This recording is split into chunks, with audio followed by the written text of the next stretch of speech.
Before you buy an e-bike for your kids this Christmas, you'll want to hear this next story. Marin County says more teens are ending up in their trauma units. Lauren Toms joins us now. Obviously, any parent doesn't want to give a kid a gift that could hurt them. So what is going on here? How are people getting hurt? Yes, Sarah. Well, I spoke with the local supervisor and mom who's sounding the alarms on the dangers of e-bikes among teens after two trauma surgeons alerted her to a spike in e-bike related injuries since the COVID pandemic began.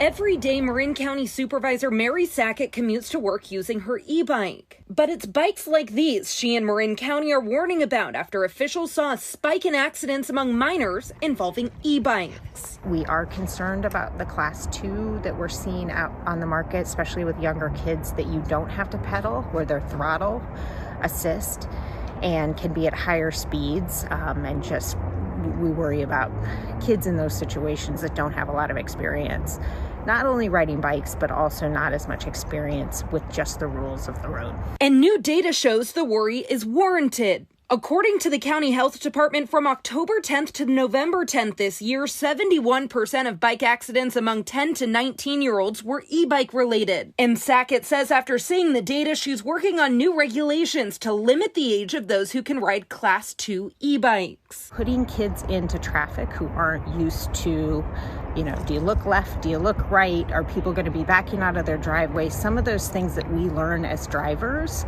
learning it for the first time, going over 20 miles an hour with a throttle is concerning.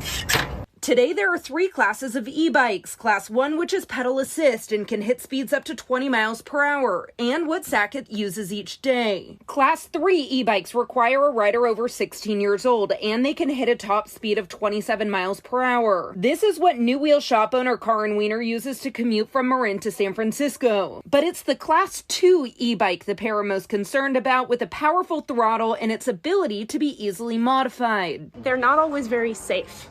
So the spec that is actually used to on the bikes, the brakes, the batteries, the way they shift, the quality of the wheels and the frames aren't necessarily safe. She says because the power of a Class 2 bike and concerns with its braking mechanism, she doesn't carry the model in her store and doesn't recommend an inexperienced rider or even driver to use one. I would not recommend a Class 2 bike for an inexperienced bicyclist. I think a Class 1 bike is a game changer and magic, but the two are not at all similar. For Sackett, she's a mother of a teen herself and says while the bikes are a game-changing tool for freedom and mobility, Class 2 e-bikes are too easily used improperly. They're really not designed for our streets and roads, let alone at those speeds with young riders. And it all comes down to equipping teens with the tools for success. So what we can do is set them up with the safest opportunity and hope they make the right decisions.